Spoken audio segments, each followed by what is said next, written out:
Selamat datang di konten saya. Silahkan tonton sampai habis biar nggak salah paham, terutama Kadun. Bletak! Ya, minggu ini saya mau bicara santai. Sebagai penduduk Jakarta, saya mau mencoba melupakan luka. Saya mau mencoba melupakan luka karena nggak tega Jakarta selama 5 tahun terakhir. Ya, sepertinya kena kutukan Dewa Kampret. Beda ya, bukan Dewa Panci, ini Dewa Kampret. Ya, saya sih optimis saja bahwa setelah Jakarta tidak jadi ibu kota karena ada IKN, lalu menjadi kota bisnis Indonesia, tetap perlu kehadiran pemimpin yang nggak ngeselin melulu. Jakarta dengan segala persoalannya terbukti nggak mempan diatur oleh yang cuma kebanyakan ngomong. Ya, Jakarta nggak mempan diatur oleh figur yang nggak jelas nasionalismenya. Jakarta nggak mempan diatur oleh orang yang nggak bisa tapi ngakunya jago banyak hal. Untung Anies nggak begitu ya. Nggak begitu ketara maksudnya. Ya, saya punya pandangan. Ada 2 orang yang setidaknya memenuhi apa yang saya bayangkan tentang sosok pasangan pemimpin sebuah kota di zaman yang serba cepat ini. Di zaman ketika perilaku priayi bukanlah solusi. Di zaman ketika perilaku banyak kata, sedikit kerja adalah kuno. Karena sekarang zamannya banyak ide, banyak pelaksanaan, dengan tetap bertumpu pada nasionalisme dan juga budaya Indonesia. Di zaman ketika Jakarta butuh lebih dari sekedar petantang-petenteng dikawal ormas. Di zaman ketika Jakarta lebih butuh ide segar, gerakan ekonomi terutama, dan juga empati gubernurnya ketimbang disuguhi demo melulu. Keras ya. Ya, tidak tahu kenapa saya kok tertarik untuk ikutan bersuara agar setidaknya Gibran, wali kota Solo, untuk hijrah ke Jakarta. Ya, hari ini dia sudah mencicipi udara-udara Jakarta.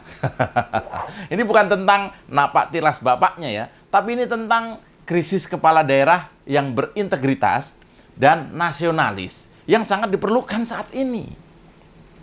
Ya, meski baru 2 tahun, jalan 3 tahun ya kalau nggak salah ya jadi wali kota, tapi Gibran seolah punya bakat alami sebagai pelayan masyarakat. Ini nggak sembarang orang bisa.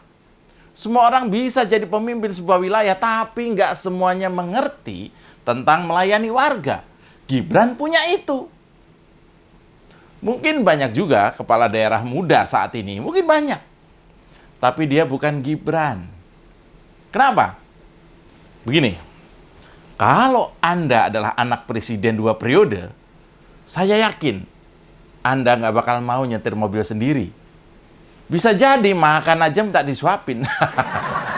Karena ada contohnya. Bahkan pidato saja dibuatin dan dimirip-miripin. Ada itu. Sementara Gibran, di usianya yang masih belia itu, dia memahami arti kata melayani. Tiap hari ia keliling kota Solo hanya untuk memastikan semua warga terlayani dengan baik.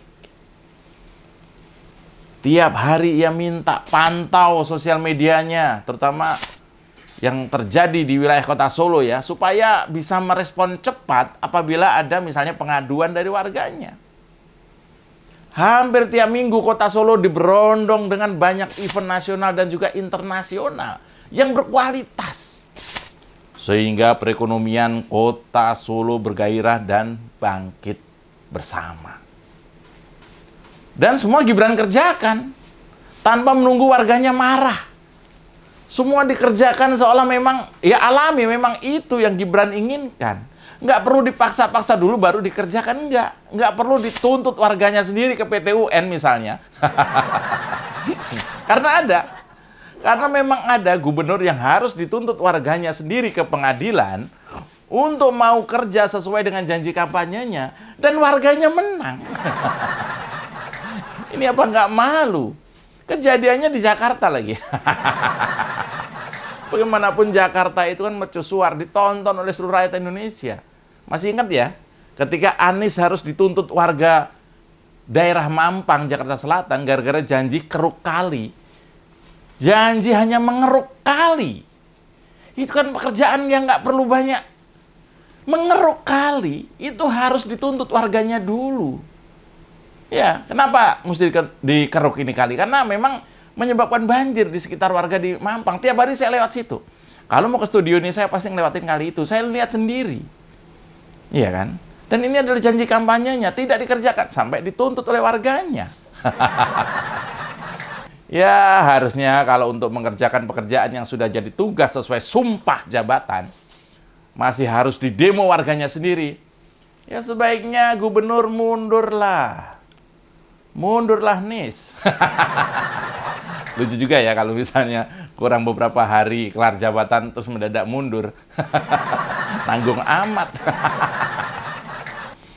Ya, jadi ada lembaga namanya Lembaga Nusantara Strategic Network atau NSN, itu melansir hasil surveinya yang menempatkan PDI Perjuangan atau PDIP dan juga Partai Solidaritas Indonesia atau PSI menduduki peringkat teratas di wilayah DKI Jakarta dengan mencapai 23% dan 18%.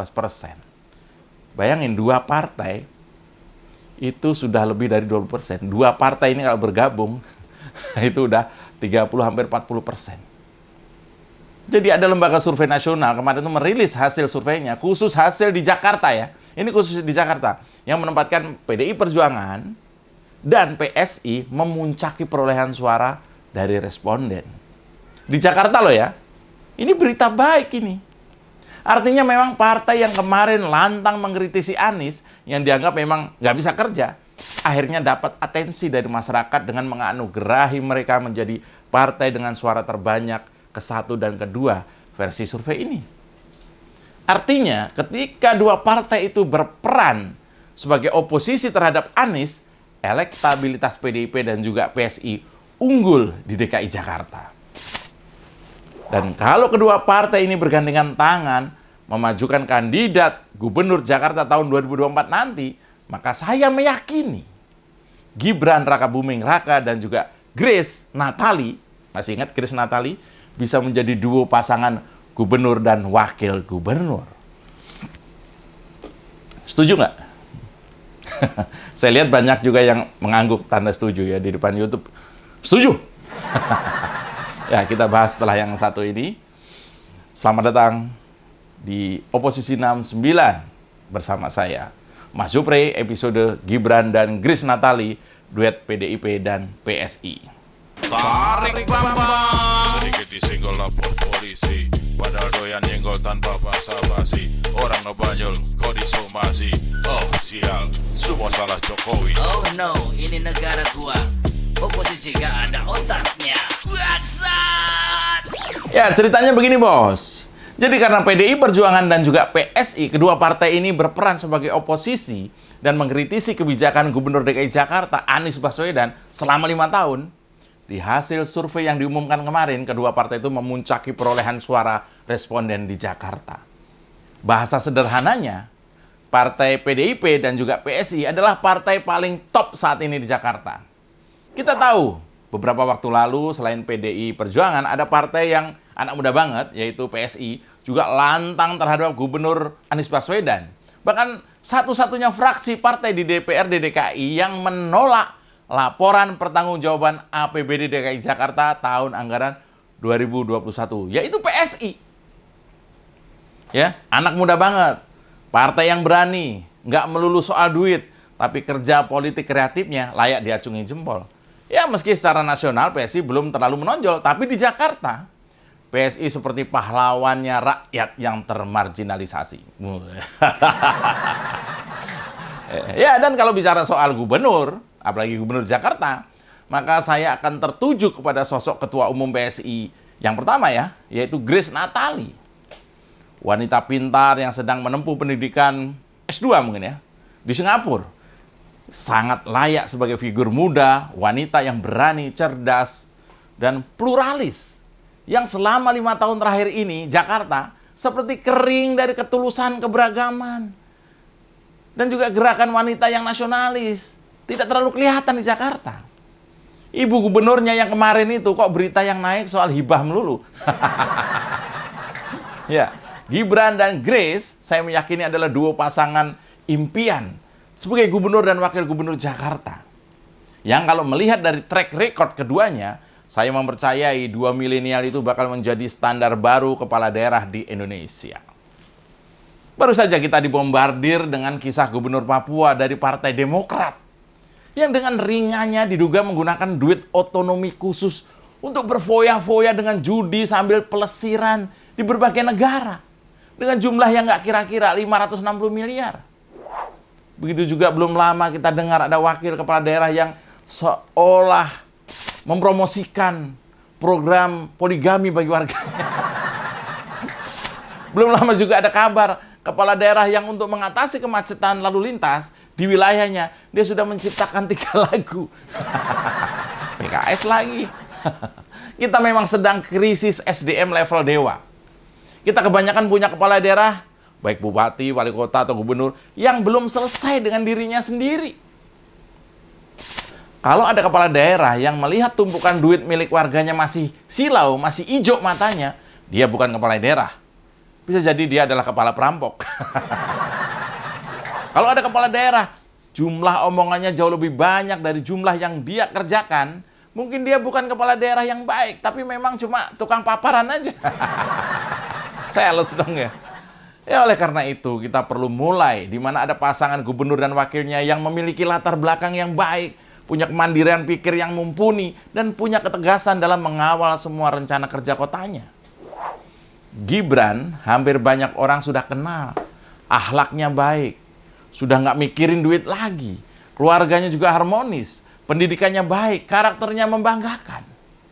Sementara Grace Natali juga dikenal sebagai mantan awak media, berpendidikan, punya semangat kebinekaan yang teruji, mantan ketua partai, anak muda juga, dan memiliki jaringan yang luas. Duo anak muda ini biarlah membuktikan diri selama setahun ke depan. Saya berkeyakinan, jika kita memberi kesempatan, kelak Jakarta akan kembali menjadi kota yang membanggakan. Seperti pasangan Jokowi dan Ahok dulu. Iya, kadrun di Jakarta siap-siap ya. Siap-siap pindah provinsi. Demikian Oposisi 69, berani bersuara, berani menjaga Pancasila. Salam beletak. Selamat berhari Minggu. Tarik Bambang. Tarik Bambang. Sedikit disenggol lapor polisi, padahal doyan nyenggol tanpa basa-basi. Orang ngebanyol kok disomasi. Oh sial, semua salah Jokowi. Oh no, ini negara gua. Oposisi gak ada otaknya. Bangsat! Kita dukung aksi melawan intoleran, radikalisme, dan juga terorisme demi Indonesia yang lebih baik dengan cara subscribe di kanal 245 TV. Makasih.